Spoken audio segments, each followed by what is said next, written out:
Mereka adalah pewaris surga, manusia yang disayangi Allah. Alangkah indah bila hati mengenalnya. Tanda-tanda ada 7 di hidupnya. Yang pertama, orang yang beriman kepada Allah, iman di hati, mulut dan langkahnya. Yang kedua, orang yang menjauh dari segala perkara-perkara yang tiada guna. Yang ketiga, orang yang menunaikan zakatnya. Yang keempat, menjaga kemaluannya. Yang kelima, orang yang memelihara amanah. Yang keenam, orang penuhi janjinya. Yang ketujuh, orang-orang yang selalu menjaga waktu dan khusyuk setiap sholatnya. Dan mereka adalah orang yang dirindu surga, surga Firdaus, tempat kembali mereka.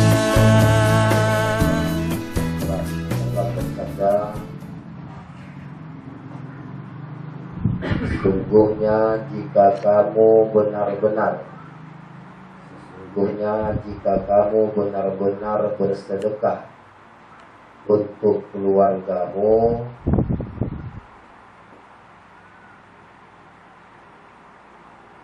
yang telah meninggal dengan suatu sedekah, maka ada satu malaikat akan datang membawa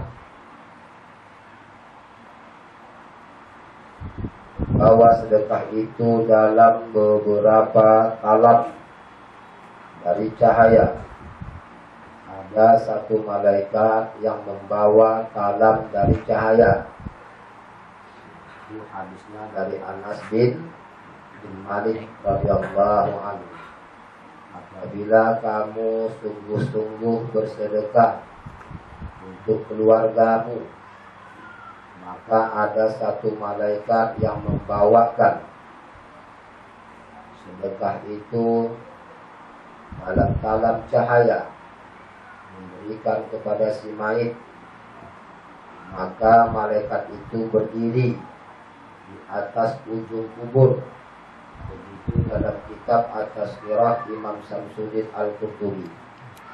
Begitu kita memberikan sedekah ataupun bacaan tahlilan yang baik-baik, dihadiahkan untuk almarhum dan almarhumah, terutama emak kita, ayah kita, maka datanglah satu malaikat yang membawakan sedekah itu berupa dari talam cahaya, memberikan kepada si mayit.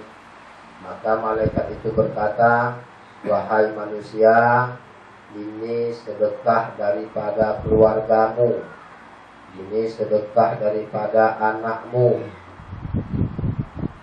Maka malaikat itu masuk dan membawakan sedekah itu kepada si mayit. Maka si mayit itu pun bergembira dan senang hatinya. Ini kitab At-Tazkirah Imam Samsuddin Al-Qurtubi.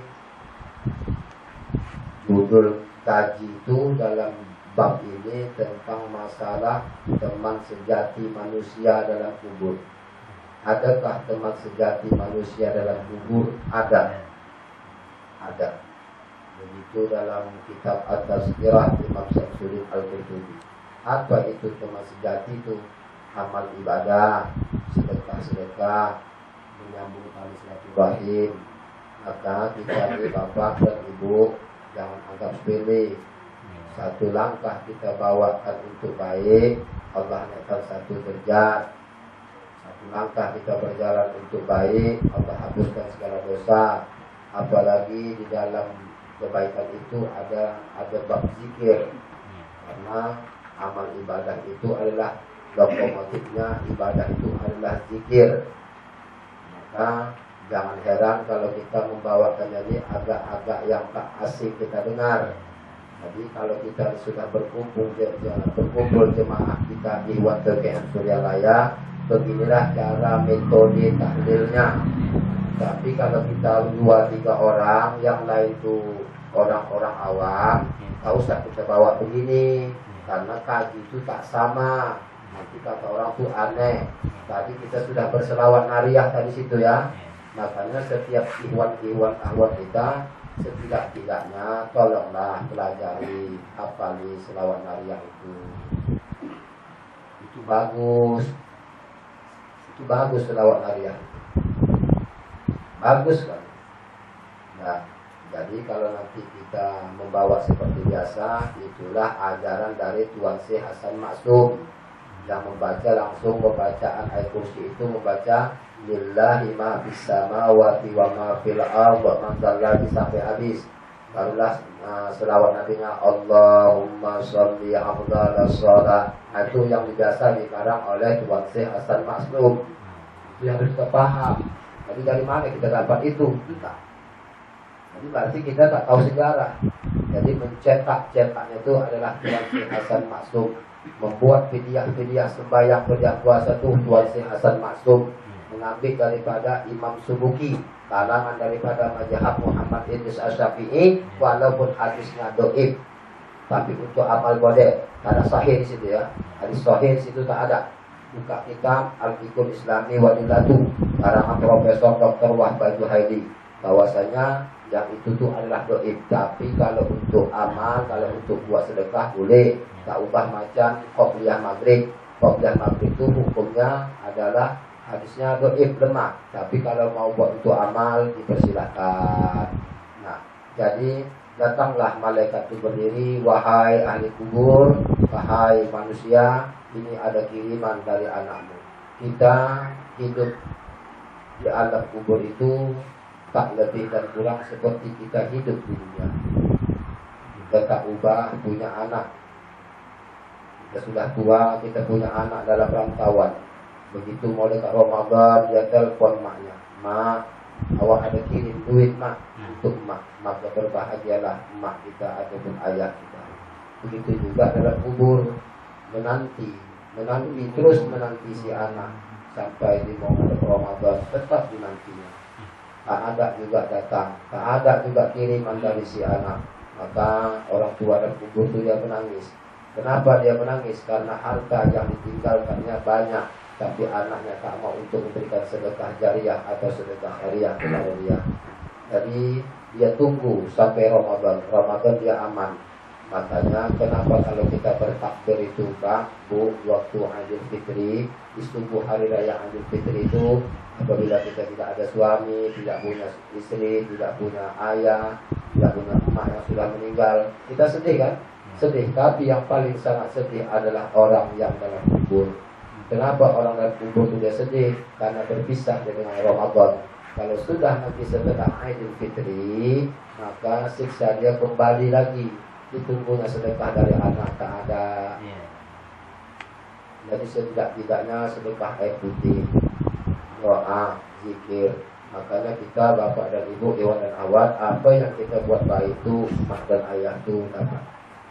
Maka kata si malaikat bilangkan mayit, wahai manusia, ini adalah kiriman daripada anakmu. Maka si emak atau si ayah tadi yang dikirim oleh anaknya, dia bercerita kepada jiran tetangganya. Makanya kata Imam Syamsuddin Al-Qurtubi dalam kitab At-Tazkirah, bahwasanya orang dalam kubur itu tak ubah macam kita seperti ini, bercakap-cakap ya. Adakah kiriman engkau dari anakmu? Tak ada. Begitu kata Imam Syamsuddin Al-Qurtubi, kitabnya At-Tazkirah, bahwasanya penduduk kubur itu dia sering berkunjung. Maka ada yang mendapat dia senang, mana yang mendapat dia tetap menunggu.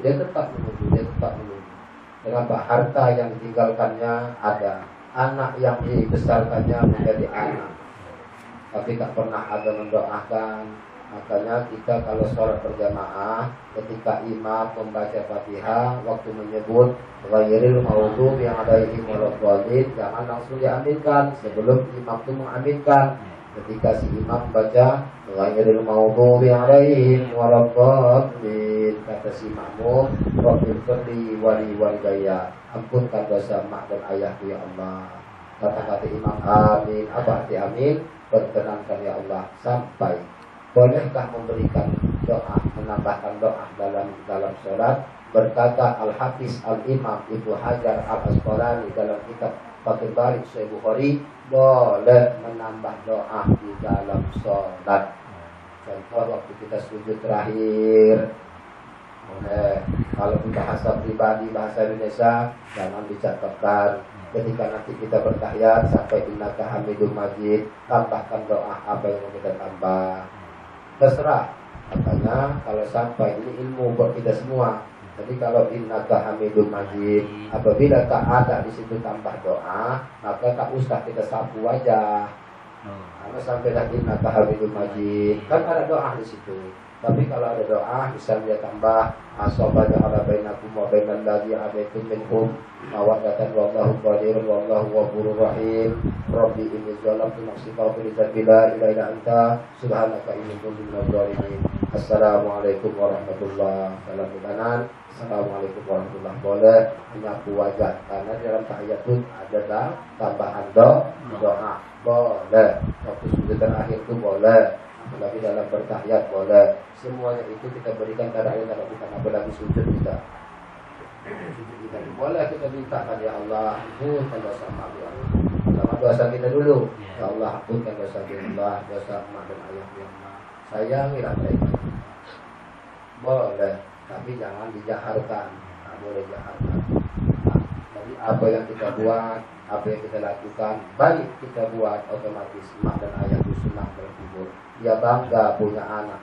Dia bangga mempunyai anak yang selalu mendoakan dia. Harta bukan itu menjadi faktor kita. Tapi dengan harta kita bisa berbuat.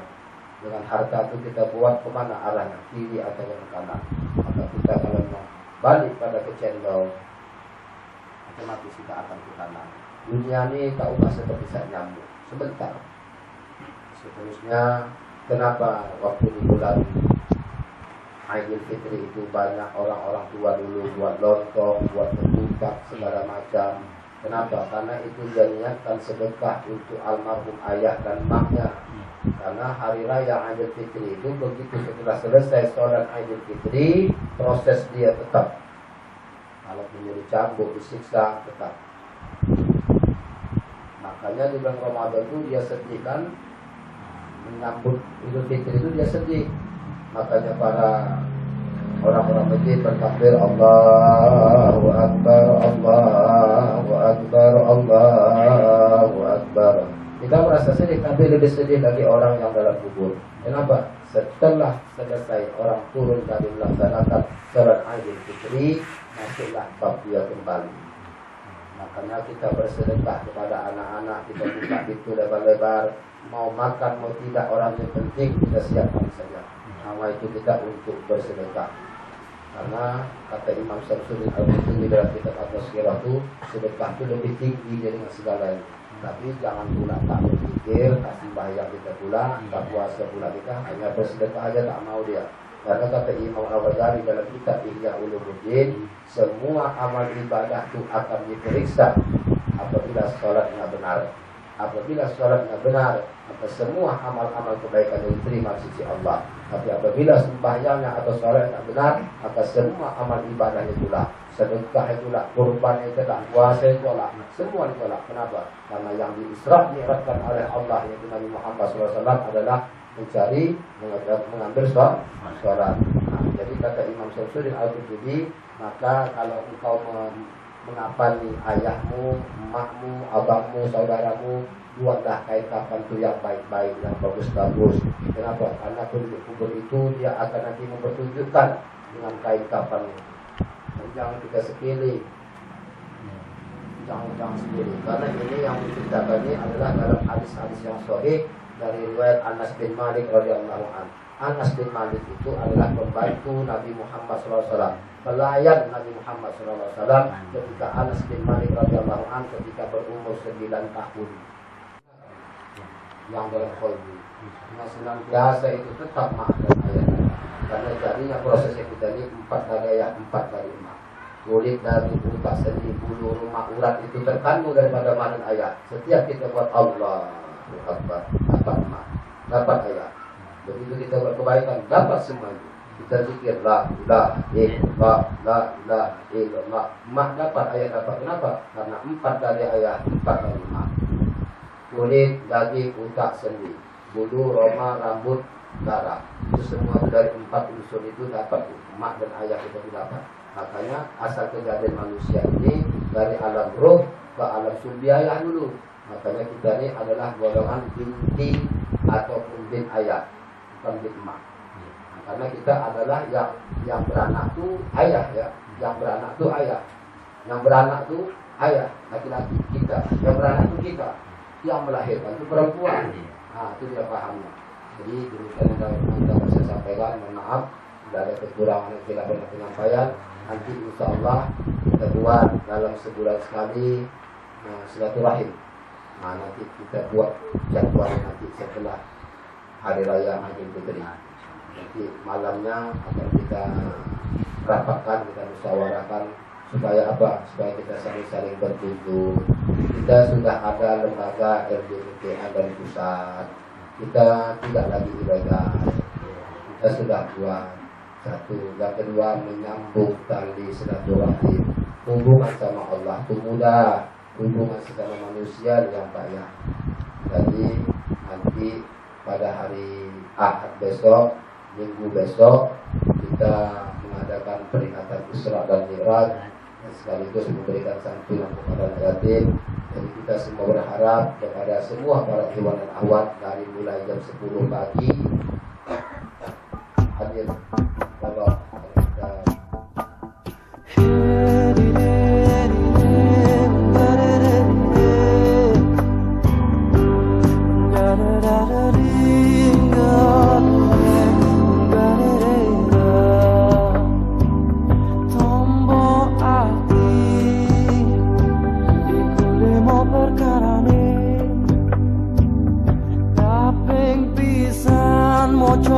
Quran lan maknane kaping pindho salat wengi lakonono kaping telu wong kang saleh kumpulono kaping papat kudu weteng ingkang luwih kaping 5 dikir wengi ingkang suwe salat sawi